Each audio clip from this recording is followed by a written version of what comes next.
Di dunia keuangan global, ada sebuah raksasa yang diam-diam tumbuh dengan kecepatan luar biasa. Kita bicara soal keuangan syariah. Nah, pertanyaan besarnya adalah, apakah sistem ini benar-benar bisa jadi mesin penggerak ekonomi atau cuma sekedar sebuah alternatif? Biar kebayang skalanya, coba lihat angka ini. Pada tahun 2019 aja, total asetnya sudah mencapai 2,88 triliun dolar AS. Wow, ini bukan lagi pasar kecil-kecilan, tapi sudah jadi kekuatan finansial global yang nggak bisa kita abaikan. Apalagi dengan pertumbuhan tahunan yang gila-gilaan bisa sampai 2 digit. Tentu saja ini bikin banyak kepala menoleh. Tapi tetap, satu pertanyaan fundamental itu jadi makin penting untuk dijawab. Nah, ini dia inti dari seluruh pembahasan kita. Apakah sistem ini cuma beda di atas kertas, beda filosofi doang, atau memang benar-benar punya dampak nyata yang positif ke produk domestik bruto sebuah negara? Yuk kita bedah buktinya. Oke. Sebelum kita bahas dampaknya, kita perlu samakan frekuensi dulu. Apa sih yang bikin sistem ini begitu unik kalau dibandingkan sama bank konvensional? Semuanya itu berakar pada beberapa prinsip inti. Poin utamanya adalah ini, perbankan syariah itu dasarnya hukum Islam. Artinya, nggak ada yang namanya bunga atau yang kita kenal sebagai riba.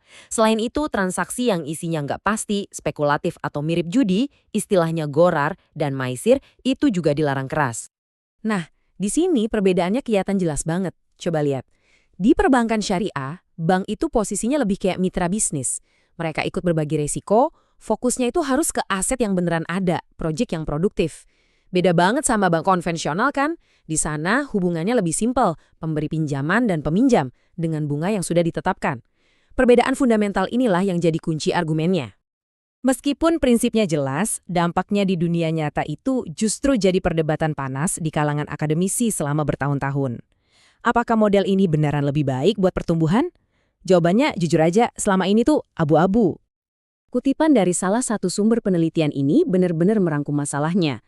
Selama ini banyak banget studi yang hasilnya saling bertentangan. Satu bilang bagus, satu bilang biasa aja. Ini tentu bikin para pembuat kebijakan jadi bingung. Nah, untuk memecah kebuntuan ini, sebuah studi baru melakukan analisis yang jauh lebih dalam. Mereka fokus ke 7 negara di mana perbankan syariah jadi pemain utama. Datanya pun diambil dari rentang waktu yang cukup panjang, dari 2013 sampai 2021. Tujuannya cuma satu, mencari jawaban yang lebih pasti. Dan setelah analisis data yang rumit, studi ini akhirnya sampai pada sebuah kesimpulan yang kuat. Bisa dibilang, ini adalah momen yang ditunggu-tunggu dalam perdebatan panjang ini. Dan ini dia jawabannya, tegas dan jelas. Menurut bukti empiris dari studi ini, pengembangan perbankan syariah itu punya efek positif yang signifikan dan bertahan lama terhadap pertumbuhan ekonomi suatu negara. Jadi bukan cuma korelasi biasa. Coba kita lihat datanya lebih dekat. Di sini kelihatan kalau dua indikator utama kesehatan bank syariah, yaitu total aset dan total simpanan, keduanya punya hubungan yang positif dan signifikan secara statistik dengan PDB. Artinya, semakin besar aset dan simpanan di bank syariah, PDB juga cenderung ikut naik. Dan ini bukan hubungan sesaat, tapi jangka panjang.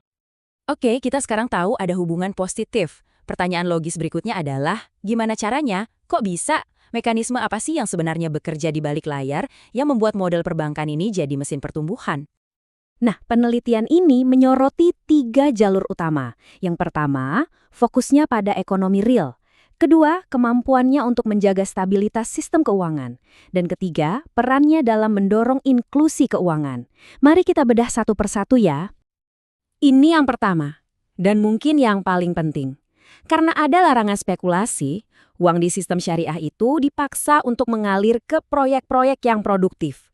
Ya, ke pabrik, ke infrastruktur, ke bisnis yang beneran ada barangnya. Jadi, bank itu ibaratnya jadi mitra dagang, bukan sekedar tukang tagih utang. Kedua, soal stabilitas. Ini krusial banget. Dengan menghindari instrumen keuangan yang rumit dan spekulatif, sistem ini terbukti lebih tahan banting. Kita lihat buktinya waktu krisis keuangan global tahun 2007-2009 dan bahkan selama pandemi. Modal yang berbasis aset ini membantu mengurangi resiko kebangkrutan massal dan menjaga ekonomi tetap stabil. Dan yang ketiga, ini menyentuh sisi sosialnya. Model bagi hasil itu fokusnya pada kelayakan sebuah proyek, bukan cuma pada jaminan atau agunan.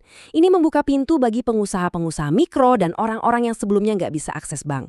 Hasilnya, lebih banyak orang masuk ke dalam ekonomi formal dan ini mendorong pertumbuhan dari bawah. Jadi, dengan bukti sekuat ini, temuan-temuan tadi bukan lagi sekedar bahan diskusi akademis. Ini bisa jadi semacam peta jalan yang sangat jelas bagi para pembuat kebijakan, terutama di negara-negara yang sedang mencari model pertumbuhan ekonomi yang lebih stabil dan merata. Kutipan ini menurut saya merangkum seruan untuk bertindak. Pesannya jelas, kalau mau manfaatnya maksimal, pemerintah dan bank sentral perlu bekerja sama. Mereka harus menciptakan lingkungan yang mendukung supaya modal dari sistem syariah ini bisa mengalir dengan lancar dan cepat ke sektor-sektor yang paling produktif di ekonomi. Nah, jadi inilah pertanyaan terakhir untuk kita renungkan bersama. Di tengah dunia yang terus mencari cara untuk membangun ekonomi yang lebih adil, lebih stabil, dan lebih tangguh, kira-kira pelajaran apa yang bisa kita ambil dari prinsip-prinsip seperti bagi resiko, fokus pada aset real, dan inklusi keuangan ini? Jawabannya, mungkin saja bisa ikut membentuk masa depan keuangan global.